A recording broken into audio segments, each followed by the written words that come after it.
Hello, you are watching On the Move with Lady Kate, presenting Great Women 2018. The United Nations this year calls on women to press for progress. As we celebrate International Women's Day, we are bringing you great women who are doing amazing things in the community. With me in the studio today is Sabina Jules, who is a Cameroonian, and she is the brain and author of Motherland Cookbook and also Motherland Spices. Welcome to the show. How are you doing? I'm doing great, thank you. I'm so delighted to be on the show with you today. That's wonderful. You are a dynamic lady. I've known you for many years. We go way back to our days in Atlanta, Georgia. Yep. And I was one of the very first women who had a taste of your seasonings, the spices. Yes. And I know I will never forget that day. It's been a long time. Very long. I know you've been very successful in the business. Yep. Yeah. So first of all, can we get a little background about you? Because you are not just about spices. There's more to you. Yes. I went to Our Lady of Lourdes College. Wonderful. One of the few excellent girls' schools in Cameroon. Yes. And thanks to my mom of blessed memory, she did everything to keep me in school. Yes. Like she said, if you educate a girl child, you educate a nation. So even though we are from very humble beginnings, she believed in the fact that I could succeed in school. Yes. So she did everything to make sure I stayed in school.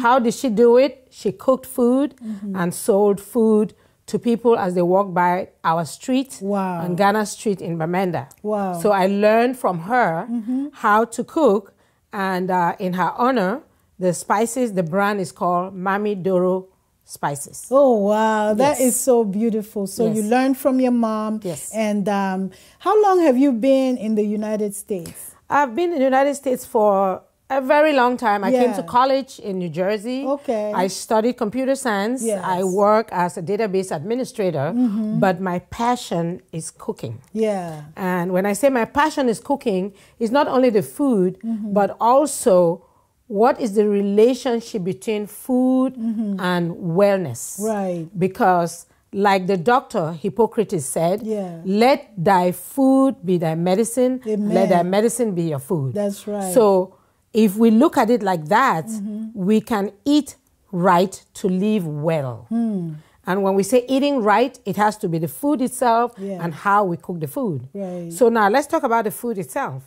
I decided to do the seasonings because I had in mind to write a cookbook that would help our children who are born here and also our new wives.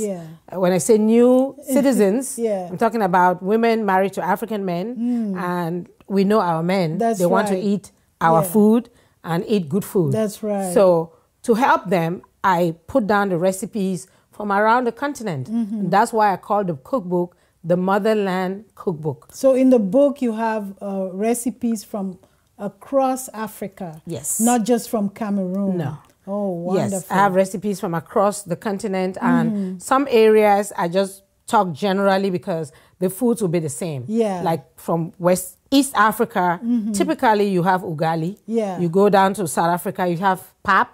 You have chima. It's all cornmeal. Oh, wow, that's you come to West amazing. Africa, it's fufu. Yeah. But then with different types of flour. Right. You notice that Cameroon is Africa in miniature. Miniature. So we have a lot more variety. Yeah. So you see a lot more Cameroonian recipes in the book because I'm from Cameroon. Yeah. But when you go across to Nigeria, also there's similarities because we're neighbors and we eat about the same. Wow. Yes. So what are some of the examples of foods that are in the book? Jollof rice? Typically jollof rice.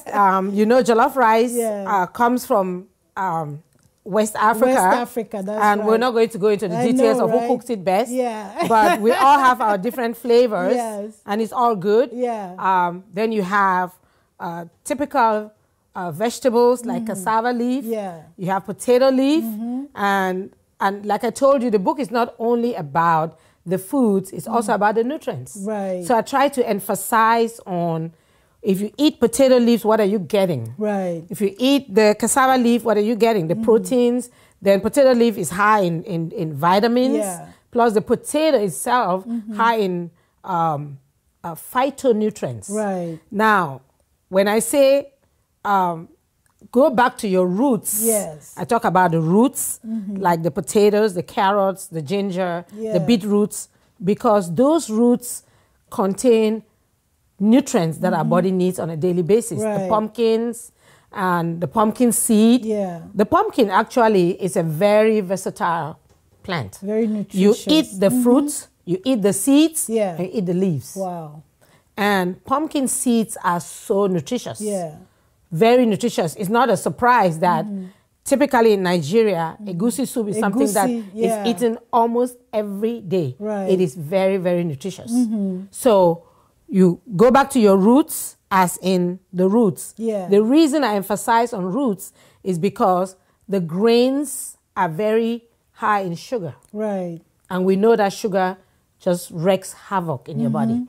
So if you want to live healthy, Yeah. eat more of things that come from the soil, From the roots, yeah. than the grains. Okay. And it's also eat a lot of vegetables. Yeah. We have a wide variety of vegetables. Yeah. And I cover all the different vegetables in the book. That's wonderful. So Yes. the book is not just about cooking. I think you also tell a story Exactly. about the culture, why people do and why people eat what they eat and how they eat it. Yeah. Exactly. So, yeah. Like an example would be the chep. Yeah. The Senegalese, they eat their rice in a big tray. Right. They all sit on the floor and they eat with their hands. It is their cultural way of togetherness. Yes. And to them, eating dinner is a ceremony. Yeah. They dress up, they sit down, Wow. and everybody eats. Somebody is piecing the meat Yeah. and sharing to everybody else. So somebody looking from outside will say, oh my gosh, that is so not Yeah. healthy. No. They wash their hands Yeah. and they enjoy the food. Yeah. So the warmth of sitting together and eating Yeah. together makes it very, very interesting. Very special. Yeah, and very special Yeah. to the Senegalese culture. It's the family, it's the unity. Exactly. Yeah, and Exactly. trust amongst one another. Exactly. That's wonderful. Yes. And so you have the book and you also have the spices. So if Yes. you get the book and you want to cook, where do people get the spices from? Exactly. You can find the spices on the Motherland Spices website. Right. Yes. And like you asked me the story behind the spices. Yeah. Well, I buy the spices, the typical ingredients that come from Africa. Yeah. I import those. And then the conventional herbs Right. that you find anywhere in the world. Everyday herbs like Exactly. ginger, Yeah, garlic, thyme, rosemary, bay leaves, Yeah. cloves, all those other You ones. find them here. Yes. But so what are the examples of spices that you import from Africa? Not to go into the details, Ginseng. a typical one would be Jansa, yes. Jansa would be a typical one. Yeah. And Kanwa. yeah, people find Jansa very fascinating. Uh-huh. And the good thing about the herbs that come from Africa Right. are medicinal. They're not just for the flavor. Right. They are also highly medicinal. From your side of the country Yeah. in Cameroon, Yeah. you guys use masepo a lot. Masepo leaves, yeah. Masepo leaves, you know the story. Yeah. Yeah. So, but masepo. It's very medicinal. Exactly. It Masepo. has very strong flavor too. Yes. Yeah. Why does it have, why is it important to use masepo? Yeah. Because our parents knew that if you put masepo in a meat that is gamey, Right. it does what? Takes the gaminess away. So typically, you would put masepo in what? In a goat, Right. in a goat meat, yeah, or pork. Wow. Any of those meats that are gamey, Right. or your turkey. Yeah. Any gamey meat, you use masepo, takes the gaminess away. Plus, if your meat or your sauce begins to get like it's getting bad, Right. put a little masepo, boil comes back to it life. comes back to life. So they are very, very Wow. highly That's- medicinal. that's those, interesting. Yeah, those Yeah. herbs. And on my website, there is a page on the website that shows the picture Yeah. of all the different herbs and spices that I bring from Africa and what their medicinal values are. Right. Yes. Yeah. So you can read it on the website, Yeah. and you see the different traditional names, and you see the scientific names Yeah. to those herbs and spices. Right. Yeah. I have another question. I know that back home when we cooked food, even today when I'm cooking, I don't, I know I use my eyes to estimate how much salt to put in there, how much garlic, and it comes out really good. How does the book handle that? Exactly. That is the base for why I wrote the book. Right. Because our kids are growing up in a different generation. Right. Theirs is a technology generation whereby they don't have time to spend with us in the kitchen. We grew up with our moms and watching them cook. So that's why we can still eyeball and know when to stop putting the salt, when to stop putting the oil or whatever it is. But our children don't have that skill. So when I looked at my own daughter, I said to myself, she is a child now, but she will be leaving home before I know it. So I'm not going to be there when she goes off, gets married, settled down with her own family, and her kids have to eat. So I wrote the book and put all the measurements. Everything is measured. Right. So that way, if you follow the measurements, you're definitely going to come up with something that is so close to what your mom would give you. That's wonderful. Yes. That is great. Yes. You also talk about going back to your roots. You've explained about eating the food that are roots. Yes. From the roots. Yes. Instead of grains. Yes. Eat more the roots. Yes. But you also talk about the concept of going back to your roots. Exactly. And learning how our parents and grandparents used to cook. Exactly. Yeah. So when I talk of back to your roots, we've seen the roots like the foods that come, the tubers that come from the soil. Now go back to your roots is, where do I come from? Right. Now I'm from the northwest province of Cameroon, and typically our dinner would be cornmeal, which is fufu, and some grains, maybe huckleberry or egusi soup or something. How did my mom and my grandmom, how did they cook the food? In what did they cook the food? My mom cooked the fufu in an iron pot and cooked the stew or the vegetables in a clay pot. Right. Back then, 50 years ago, that was so healthy. Why? Because when you cook in a clay pot, all you have in that pot is earth. Right. The iron pot, if it's going to leach anything into your food, it's going to be iron. Iron. Your body can process iron. That's right, But today, what do we have? We buy Tefal, we buy aluminum pots, we buy all these pots. Non-stick pots. Yes, non-stick pots. When you heat them to a certain degree, maybe 350 degrees, they start leaching the elements from which the pot was made. So that gets into your food and it becomes what? Free radicals. Free radicals move in your body and eventually they'll find a cell that they can cling to and start causing havoc. So my message is, it is not only useful to buy healthy foods, it is more important in what do you cook the food. Invest in good cooking utensils. Wonderful. Yes. Wow, that's great. So what's the future for motherland spices, motherland foods? What's the future?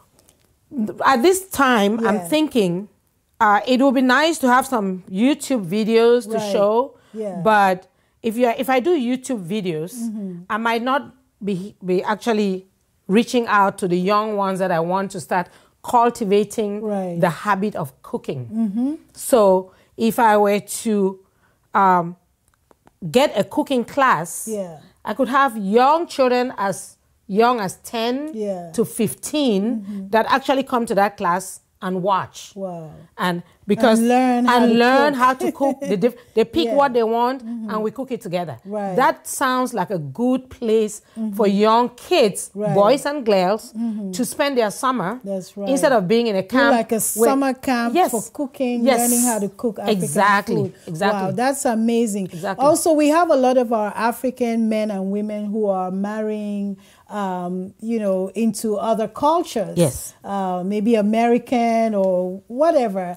And they want to eat African food. So what's your advice to them? Can they survive on this book? If they get the book, can they present a good African dish I To can the tell you, family? I can Yeah. tell you that Yeah. there is a friend who texted me the image Right. of a dish that was made by a Vietnamese lady. Wow. An African dish. Yes. Wow. And that dish is one of the most difficult dishes that could be made in Cameroon. Wow.